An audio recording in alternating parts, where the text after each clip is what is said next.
Bien, dans cette prochaine vidéo, nous voulons parler de l'importance d'une bonne gestion. Pourquoi faire une bonne gestion? Est-il nécessaire ou pourquoi est-il nécessaire de faire une bonne gestion quand nous sommes ministres de Dieu? Premièrement, nous allons rendre des comptes. Nous allons rendre des comptes. Deuxièmement, parce que simplement c'est une affaire d'éthique. L'éthique ministérielle, c'est aussi une affaire de témoignage. N'oubliez pas que la Bible déclare que un bon témoignage vaut mieux qu'un parfum de bonne odeur. Et un homme de Dieu a dit, un jour j'ai aimé cette parole que je garde depuis près de 13 ans aujourd'hui, il a dit ce que nous sommes parle plus fort que ce que nous disons. Et Jésus est venu dire que, en parlant dans Luc 16 du mauvais intendant, que, écoutez, les fils de ce monde sont même plus intelligents, plus habiles que les fils de lumière. Pourquoi? Parce qu'en fait, il avait remarqué que les fils de lumière n'aiment pas, ou encore n'aiment pas la bonne gestion, n'aiment pas faire ce qui est bien. Nous devons faire ce qui est bien. Les chrétiens doivent faire ce qui est bien. Maintenant, l'importance d'une bonne gestion. Pourquoi faire une bonne gestion? Parce que, premièrement, une bonne gestion dans votre ministère va vous fournir des buts et des orientations.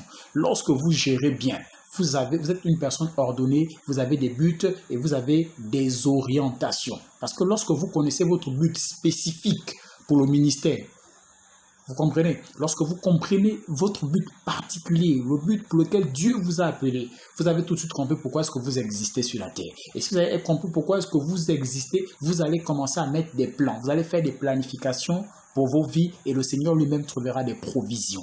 Vous faites des planifications parce qu'il vous a donné une vision et lui il trouvera des provisions. Simplement.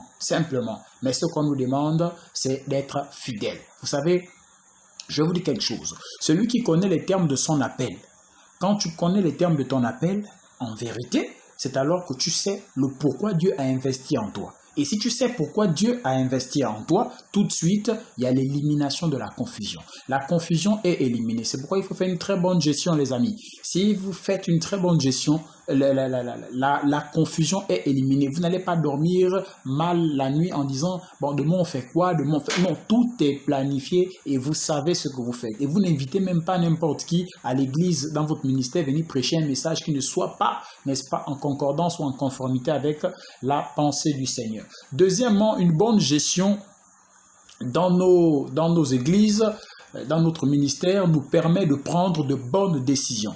Lorsque vous avez déjà un programme, vous avez déjà quelque chose arrêté par le Seigneur, vous savez prendre de bonnes décisions.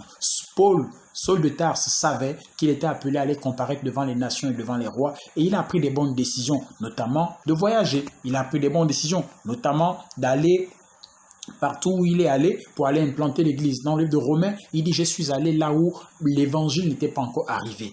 Vous comprenez? Afin de ne pas bâtir sur sur les fondements de quelqu'un. Donc, lui, il savait pertinemment, il avait déjà quelque chose. Souvenez-vous que dans Acte 9, lorsqu'il tombe et la voix l'appelle, Saul, Saul, qui es-tu? Et voilà, et lui répond, qui es-tu, Seigneur? La voix répond, je suis Jésus que tu persécutes. Mais la Bible va déclarer plus tard que lui, il va dire, que veux-tu que je fasse? En d'autres termes, quels sont tes projets pour ma vie?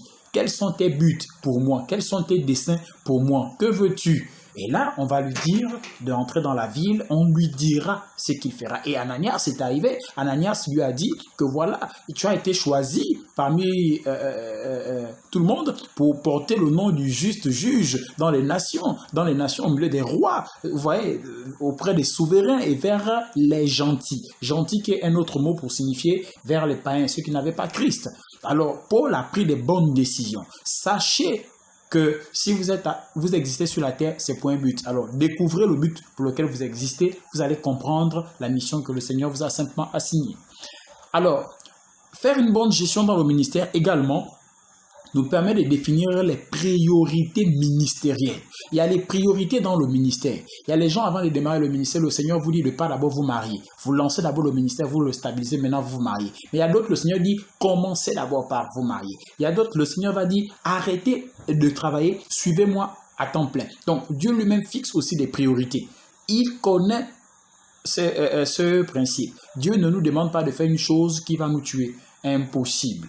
Donc, sachons établir les priorités parce que connaître le dessein et les plans de Dieu vous aide à définir des bonnes priorités. C'est quoi les priorités? C'est simplement les activités qui sont plus importantes ou qui viennent avant certaines autres activités. C'est ça fixer les priorités. Dieu n'utilise pas les programmes pour bénir les gens. Dieu n'utilise pas les programmes pour bénir les vies. Dieu ne va pas utiliser votre séminaire pour bénir les vies. Je veux dire ceci, que Dieu utilise les hommes pour accomplir sa volonté, pas les programmes. Mais les programmes sont en fait des moyens que nous, en tant qu'hommes, en tant que gérants, mettons en place, n'est-ce pas, pour atteindre l'objectif du Seigneur. C'est pourquoi nos programmes doivent être révisés. Si nos programmes ne corroborent pas avec la volonté de Dieu, si nos programmes ne corroborent pas avec ce que Dieu attend de nous, alors sachez qu'on aura juste fait un programme. Il vous est déjà arrivé de faire un programme, vous lancez un programme comme ça, c'est monté dans votre esprit, vous sentez qu'il fallait faire une veillée. Et quand vous faites ou un séminaire de jeûne ou peu importe le programme,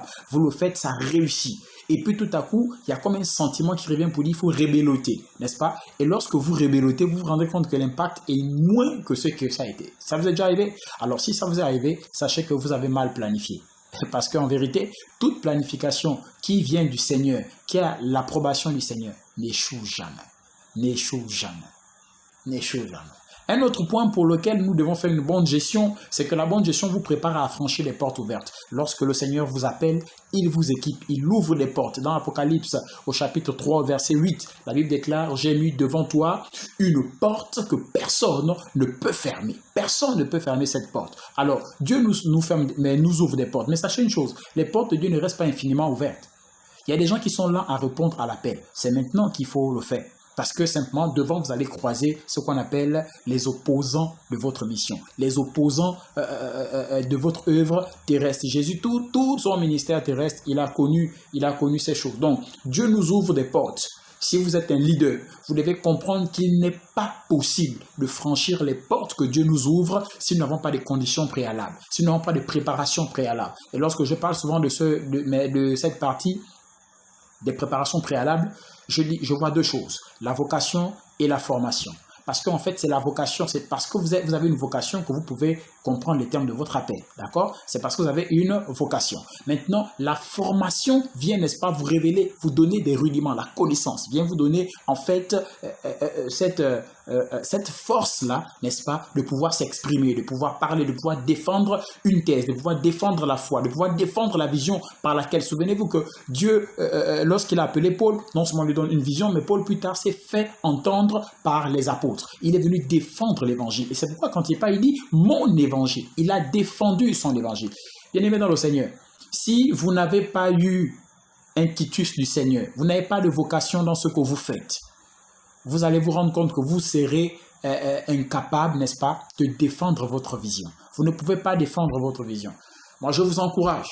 J'encourage tous ceux qui sont appelés au ministère de commencer à comprendre le terme de leur appel. Vous allez vous rendre compte que vous n'allez pas vous éparpiller à chercher ça et là.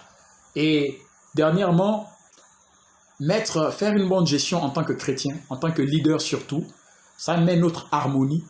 En fait, ça met notre volonté en harmonie, n'est-ce pas, avec la volonté de Dieu. Donc, votre volonté devient maintenant le désir de Dieu.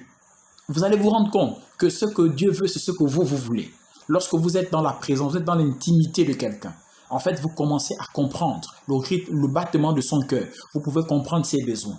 Lorsque vous êtes nounou, par exemple, vous gardez l'enfant. Moi, je suis papa, je le fais souvent. Lorsque vous gardez l'enfant, vous allez vous rendre compte que vous commencez à comprendre son langage. Vous commencez à comprendre quand il a faim. Vous commencez à comprendre quand il a soif. Vous comprenez? C'est la même chose avec le Seigneur. Lorsque vous êtes dans l'intimité du Seigneur, je vous assure que ce que vous allez faire va forcément rentrer dans la volonté du Seigneur parce que simplement, ce que vous faites plaît au Seigneur parce que vous êtes influencé de sa présence. Et je l'ai dit tout à l'heure que l'apôtre Paul, lui, il a posé la question au Seigneur. Que veux-tu que je fasse? Et un homme d'intimité, un leader, doit savoir que non seulement il est serviteur, il est un homme ayant l'autorité, mais qui est soumis à une autorité. C'est ça un leader. Un leader est une personne qui a la capacité d'influencer plusieurs personnes, mais qui est lui-même d'abord influencé par un fil conducteur, qui est influencé par un Seigneur. Et si vous êtes influencé par notre Père, notre Dieu, vous devez comprendre que vous êtes non seulement le serviteur du peuple, mais vous êtes aussi le serviteur de Dieu. Donc, voilà mes frères et sœurs pour cette partie de l'importance d'une bonne gestion. Nous retrouvons dans l'autre numéro, nous allons parler des ennemis, sinon de l'opposition à la planification d'une bonne gestion. Merci.